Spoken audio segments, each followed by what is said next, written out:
As individuals, we are strong, but as a community, we are powerful. Tell me what you need, and I'll do what I can. Who are we? MSI. Who are we? MSI. Who are we? MSI. 3, 2, 1. Hello everyone, this is your host with the most, ALANRUELAS, and welcome to our 4th episode with Get Going with MSI, where I interview brothers and feature the stories because our stories are, well, let me just tell you, valuable. That's how it is up in here. So we have today, Thomas Tran. all right, Thomas, let's dive right into this segue where we're going to be talking about cultural background and identity. But first and foremost, I gotta tell y'all, for me personally, having another senior here today is very empowering, and that's actually one of the questions that we're going to be dissecting. So let's tap right into it. Like, who is Thomas, and talk about like your cultural background, man. Okay, for sure. Well, for starters, I am Vietnamese. Both my parents are Vietnamese. They came from Vietnam. And I was born here, born and raised in America, so I am an Asian American, I guess. And diving more into that, I guess, it's kind of tough for me to discern who I am at times, because it's like, on the one hand, like, yes, both of my parents are from Vietnam. Yes, I can like understand the language to a degree. I can't speak it very well, but it's hard for me to find a place in both cultures, I guess, because it's, I don't know, I've always felt like kind of an oddball, like for my first couple of years in school and in high school, because, you know, like I ate different things from the rest of my friends. I had different like practices than the rest of my friends, you know? But at the same time, it's like I couldn't fully connect with some of my family members because they're like, oh, like, you don't know how to speak Vietnamese, or it's like, you're too like American for this, you know? So it was, you know, it's hard for me to like embrace like one or the other. So I try to embrace both. Well, let me tell you something. We transitioned over here because, let me tell you, we're starting off with the heavy content, what we need to address, what we need to talk about. And I'm glad that you're willing to be able to share this experience, because I'm sure there are other brothers, other people who identify with this story. And in my case, there's a saying, you're not from there and you're not from here. So it's kind of like you're in a state of limbo. You're like, oh my goodness, you know, but it's all about feeling confident about yourself and moving forward and pushing through. I mean, for the most part, this self-awareness, talk to us about that. Yeah, it took me a minute to really discover like who I am. I think a big part of that was when I transitioned to college and moved away from home for the first time, because it was like, wow, like I was experiencing all these other like different people and like their cultural backgrounds, and I was being exposed to all these new different things. And that gave me a real appreciation for my own culture as well. Because before high school, and like even during high school a little bit, I was sort of iffy on like a couple like food, like for example, like food items from Vietnam. Like now I love pho. Like I love the different like dishes that my culture has to offer. But when I was like, I don't know, in 8th grade or like a freshman in high school, like I got tired of eating all that stuff because I was eating it all the time. Or like I'd see like all these other different people like bring in like, oh, you know, like pasta or like hamburgers, and I'd be like, oh, that looks so good. But now I have like an appreciation for like my own culture. And that's the beautiful thing. I love how I feel, as if personally, I feel like there's a commonality here, where now that I'm older, you know, the attire, the food, the language, I'm actually doing, you know, broadcasting in Spanish, and it just feels wholesome. It feels real. It feels authentic to who I am. Because a lot of the times, brother, you know, they do a good job with, you know, erasing history. Mm-hmm. And that's the sad part, because we should be, meaning we are, proud of who we are. Yeah. You know what I'm saying? So let's go ahead and segue to what Brother Futoshi had asked previously. I think these questions are so good because I'm actually curious too. And in general, I'm always curious. When is the moment where Brother Thomas feels empowered? Well, I can say that one of them has to be when I help, like, when someone I'm really close to, like, solve a problem. It's always solving problems for me. Because I feel like I don't... Hold on, I gotta think about this for a second. No, you're good. Take your time. I could actually share a little backstory. Here we go. What is it called? Behind the scenes. We're like, what makes you feel most empowered? And I was like, I know who. Elizabeth. And I thought that was the most coolest thing because I think you guys are an awesome dynamic, and individually I feel so happy when I'm around y'all because you guys are welcoming. You guys are always working hard. Even Brother Roger was like, hey, he's always working. If he's not working, you're working. So we got to give credit where credit is due. And most definitely, we appreciate you for your hard work. Oh, thank you. Thank you. So back onto the topic of what makes me feel empowered. It's definitely helping people solve problems, and it's also having certain people around me.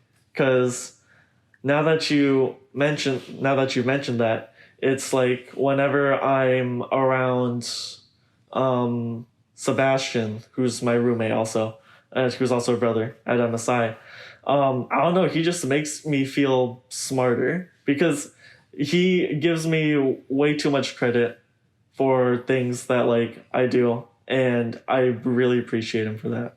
And whenever I'm around Elizabeth, she always makes me feel like I know who I am and gives me a lot of confidence in me as well. And one thing that makes me feel empowered is when I am put into like a position of leadership, even if it's like a small one, because it shows me how far I've grown over these past couple of years. Because freshman year me was a full-on follower. I did not like making decisions. I still have trouble making decisions, but I'm just indecisive. But it's like, I would not have been where I am now if it weren't for the people around me.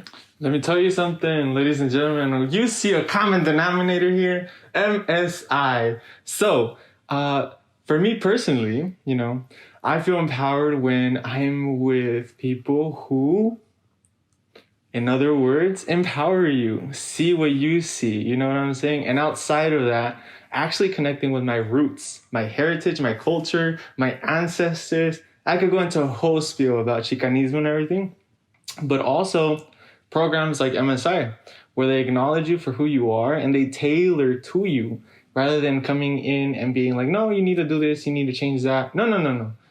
You are who you are, and then we work off of that. You know what I'm saying? So my question now becomes, how has MSI empowered you? Oh boy. MSI has played such a big role in my college life, and it's played a big part in my growth as well, because it's empowered me in so many ways. Like, for instance, it's given me so many different opportunities to speak and to lead. Most recently, we got this chance to go to Sacramento for this young males, a male of color conference, right? YMOC. And I feel like that'll be a really good opportunity for me to get myself out there, and that in turn will help me feel more empowered, And it's also a matter of the people surrounding me in MSI, because everyone here is so supportive. They're always willing to help you, like, achieve whatever you need to achieve. And there's always going to be a friendly smile who can just, like, brighten your day in the space. So what I'm hearing are the resources, the opportunities, the networking, all of the above. We've talked about this with previous interviewees, with Brother Steve, Esteban, and of course, well, we're going to have future interviewees as well. It's like a common theme here, and I'm super happy that you're able to share that experience because I too am going to be attending, and we're going to share a lot of experiences. Now, let me ask you, moving forward, how would you say comsci and your love for animation comes into play? Oh boy. Okay. So, as a kid, my dad would buy me a lot of these like small typing computer games, and that's all I play because he thought that like typing would be like a good skill to have for me, because computers were going. We just got a new computer, like one of those really crappy old boxes like that are white but not really white. They're like that sort of dirtyish cream color. And I just spend most of my time just like typing and playing the computer games.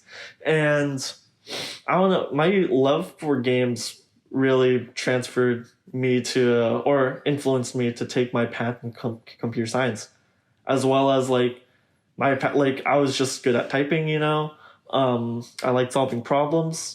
And if I could make games in the future, it's a win-win. But I did find myself struggling with this conflict of if I should go with the safer route or if I should pursue my love for art and animation.